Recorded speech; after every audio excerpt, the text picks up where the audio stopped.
Let's jump into another deep dive. Today we're going to take a look at this comedic skit called Wicked Uncle's Day Out. It's got fake snakes, confused kids, and a mom with a surprise up her sleeve. We're going to break down the humor and the whole family dynamic thing. To help me out, I've got our expert with me. You ready to get started? Absolutely. There's a lot to unpack here. Classic comedic tropes and the subtle ways they play with our expectations of those family roles. Yeah, for sure. Let's start with Uncle Frank. He goes bursting in all dramatic from Right. a business trip. To the candy store, right? Yeah, supposedly to the candy store, but he's got this ridiculously oversized bag. Mhm. What's your take on him? Well, he's like the classic wicked uncle archetype. This character pops up everywhere, like in mythology. Oh, like trickster gods. Exactly, those trickster gods, or the mischievous uncle in fairy tales. There's just something about that figure who, stirs up a little harmless chaos, especially when it comes to poking fun at the younger generation. It totally sets the stage for some laughs. But they don't stop there. Instead of candy, Uncle Frank pulls out fake snakes. I love how they use exaggeration to make it even funnier. Oh, it's brilliant. That over-the-top element is key. It's not just a few snakes, it's this bag overflowing with them. And the kids' reactions, wide-eyed Jenny and skeptical Tommy, it adds another layer of comedic contrast. You know, those sibling dynamics, the innocent one and the one who thinks they've seen it all. Yeah, totally. And then there's Mom.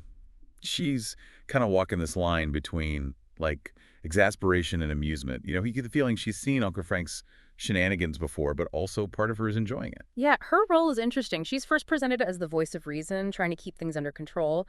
But the way the skit plays with the audience, it's clever. She's not just there to be a killjoy, she's got a playful side, too. And that's where the real surprise comes in. You mean when she pulls out a real snake? I have to admit, that twist got me good. It really gets you. We think she's gonna, scold Uncle Frank or take away the snakes, but nope. She joins in on the fun, becomes a prankster herself. It totally flips things around. Suddenly, Uncle Frank is the one all flustered, and we see a whole new side to Mom. It's like they're saying, hey, parents can be just as mischievous. It's a cool way to challenge traditional family roles. It definitely highlights that family dynamics aren't fixed, they can change, and humor can make a potentially tense situation into a bonding experience. Exactly. Uh. Speaking of humor, let's get into some of the techniques they used in this skit. We talked about exaggeration and surprise. What else stands out to you? Well, the wordplay is pretty clever, like the phrase business trip to the candy store. It's a simple pun, but it sets this playful tone and hints that something's up. We know, probably Tommy knows too, Uncle Frank isn't talking about actual work. It's like this shade understanding between us and the characters that makes it funnier. It's like we're all in on the joke, which is crucial for good comedy. And there are these other little bits of wordplay sprinkled throughout, like calling the fake snake a sneaky toy snake. Oh, yeah. That one works on so many levels. It's playful because, well, they are toys, but it also foreshadows the real snake Mom brings out. There's dramatic irony there because we know something Uncle Frank doesn't. It's such a well-crafted setup, it makes the twist even funnier. You can picture the writer having a blast setting it all up. And it's not just the words, they use physical comedy too. Uncle Frank's dramatic entrance, how he pulls the snakes out, even just how he wiggles that fake snake at Mom, it's all very visual and adds another layer of humor. Oh, totally. It's like those old silent film comedians who could make you laugh without saying a word. Exactly. Physical comedy can be so effective, especially with witty dialogue like in this skit. It's engaging on multiple levels. And let's not forget the running gag with Uncle Frank's gifts. First the snakes, then he's going to bring inflatable dinosaurs next time. It's that repetition and escalation that keeps it fresh. And you're always wondering, what crazy thing is he going to do next? Running gags are smart. They build on jokes and create continuity. Because the audience is in on it, they're expecting it, enjoying the familiarity. Every time it comes back, it's funnier because we get it. It also really shows Uncle Frank's personality. He's the mischievous prankster. You get the sense this happens all the time in their family. This game of one-upmanship played with humor and love, but beyond just the laughs, this skit makes you think about humor in your own family. Absolutely. It raises questions like, what are the limits to tricking each other? Do they change as kids get older? Yeah, and how can humor be used to, challenge traditional family roles? Good point. We talk about how communication and shared experiences are important in families, but humor plays a big part too. It can be a way to, lighten things up, connect with each other, and create those lasting memories. It reminds us that even when things get messy, which they always do in families, laughter can help.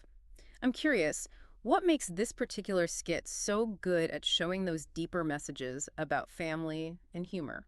I think it's the balance. It's both hilarious and heartwarming. You laugh at the absurdity, but you also feel the warmth and affection between them. It shows that family relationships are complex, full of contradictions, unexpected turns, but ultimately there's love and support underneath it all. It is. It's like a reminder that humor threads through those complexities and connects us even when we drive each other crazy, finding joy in the chaos, laughing at the unexpected. It's interesting, too, how the skit, even though it's about a wicked uncle, leaves you feeling warm and connected. It challenges our ideas about those roles and shows. Families are more than just those labels. I completely agree. It's like it's saying, don't judge a book by its cover or an uncle by his mischievous grin. There's always more to the story, more to families than what we see on the surface.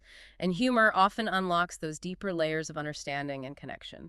Yeah, and that twist with Mom and the real snake. It's like the writer wanted to show that even the most straight-laced family member has a mischievous side. It's such a great subversion, and it speaks to the power of humor to change how we see people, especially family. What's fascinating is how this skit works on different levels. It's funny and engaging on the surface, but it also says something deeper about family dynamics, humor, and relationships. It shows that even simple comedic pieces can have depth and insight, and that's what makes analyzing them so rewarding. But we've been talking about Wicked Uncle's Day Out for a while now. You're right. Before we go too deep into comedic theory, maybe we should wrap things up for now. Any final thoughts you want to leave our listener with? Yeah, it really does. It highlights how family dynamics can be so fluid, and how humor can turn something kind of tense into a bonding experience. For sure. And speaking of humor, let's dig into some of the techniques they used in this skit. We talked about exaggeration, the surprise. What else jumps out to you? Well, the wordplay, it's really clever, like that business trip line to the candy store.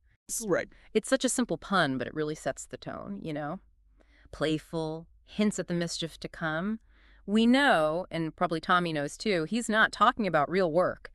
And it's that shared understanding between us and the characters that makes it funny. Yeah, that we're all in on the joke, feeling so important for good comedy.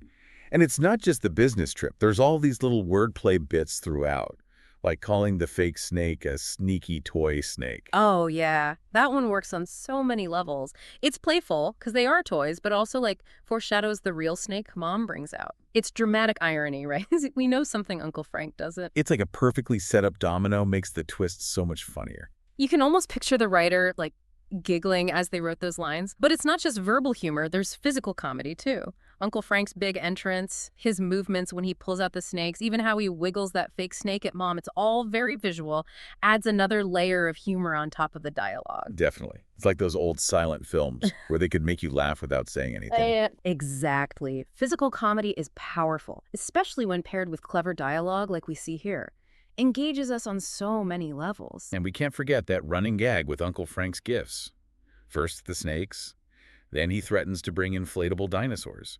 It's that repetition, the escalation, that keeps the humor fresh, and we're always wondering what outrageous thing he'll do next. Running gags are so clever. They build on the jokes, create a sense of continuity, and because we're in on it, we anticipate it, enjoy the familiarity. Each time it comes back, it's funnier because we get it. It also reinforces Uncle Frank's character, He's the mischievous prankster. This is clearly a recurring thing in their family, this one-upmanship game they play with a lot of humor and affection. But beyond the laughs, this skit makes us think about humor in our own families, doesn't it? Oh, absolutely. It raises questions like, where's the line for tricking each other? Right. Where's the line? And does it change as kids get older? How can humor challenge traditional family roles and expectations? Yeah, good point. We often talk about communication being so important in families and shared experiences, but humor is huge too. It can be a way to lighten the mood, connect on a different level, create memories. It reminds us that even when things get chaotic, which, let's face it, they always do in families, a little laughter goes a long way. I'm curious, from your perspective, what makes the skit so effective at conveying those deeper messages about family and humor? For me, it's that balance they strike. It's hilarious, but also heartwarming. We laugh at the absurdity, but you also feel the genuine warmth, the affection between these characters. It shows how complex family relationships are, all those contradictions, unexpected turns. But at the core, there's that love and support. It is. It's a good reminder. Humor is often that thread that runs through all the complexities, that connects us even when we're driving each other crazy, finding the joy in the chaos, laughing at the unexpected. It's interesting how, even though the skit is about a wicked uncle, you end up feeling warm and connected, right? It challenges those preconceived notions about these roles, shows that families are way more nuanced than simple labels. Totally agree. It's like the skit saying, don't judge a book by its cover, or an uncle by that mischievous grin. There's always more to the story, to family dynamics than we initially see, and humor can be the key to unlocking those deeper layers. Yeah. And that twist with mom pulling out the real snick. It's like the writer wanted to emphasize that even the most straight-laced, by-the-book person has a mischievous side. It's such a fun subversion of expectations, and it speaks to how humor can challenge our assumptions about people, especially within families. What's fascinating is how it works on these different levels. It's a funny, engaging story, but it's also saying something deeper about families, humor, relationships. It reminds us that even seemingly simple comedic pieces can have a lot of depth, and that's what makes analyzing them so rewarding. We've been digging into Wicked Uncle's Day Out for a while now. That's true. Maybe before we get too lost in comedic theory, we should wrap things up. Any final thoughts you'd like to leave our listeners with? It makes you think about humor in your own life. How do we use it to connect with people, get through tough stuff, create those moments that make life, richer? It is an invitation to think about that, yeah. Maybe even a little nudge to embrace that wicked uncle within us all. A little prank now and then, or just a moment of silliness could be what strengthens those family bonds. I like that. Like the skit shows, a little mischief can lead to a lot of love and laughter. Exactly. It reminds us that families are always changing, and humor keeps things interesting, keeps us connected. So to our listeners out there, as you go about your day, think about humor in your own families. Those inside jokes that make you laugh. Who's the prankster? And how do those moments of laughter, even the ones that come from like a bit of chaos, add to your unique family dynamic? It's a good question, isn't it? Because at the end of the day, those little moments of laughter, of connection, they become the memories, the stories we tell over and over, the things that tie us together. Well said. And on that note, we're going to wrap up our deep dive into Wicked Uncle's Day Out. Hopefully this has sparked some new ideas, maybe even inspired you to bring a little more humor into your own life. Remember, sometimes the best way to deal with the ups and downs of family, of life really, is with a good laugh and being open to the unexpected. Thanks for joining us. Until next time, keep exploring, keep connecting, and keep laughing.